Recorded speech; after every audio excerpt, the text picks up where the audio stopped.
My name is Kyle Foley. I'm an Aggie, a veteran, an engineer, a small business owner, and a Master of Science Construction Management student. So what I hope to do is use a combination of construction science knowledge and engineering foundation to recommend successful guidelines for them to be able to build something on the moon.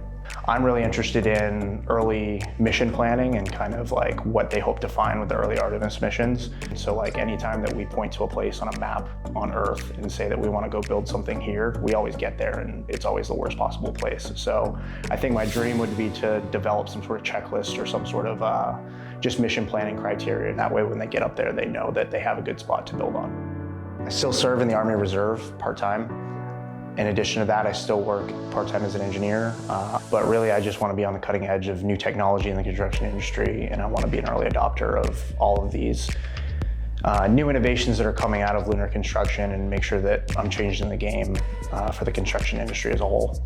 The reputation that Texas A&M carries is well-deserved. I've realized that the resources and opportunities here are far better than any other place I could have started my graduate career. I've realized as I travel as a representative for the university, the network that's available to me and then just the opportunities ahead of me are of mutual benefit. I know that when I'm able to leave here, I'm going to be able to take the university with me and offer others opportunities to follow my footpath.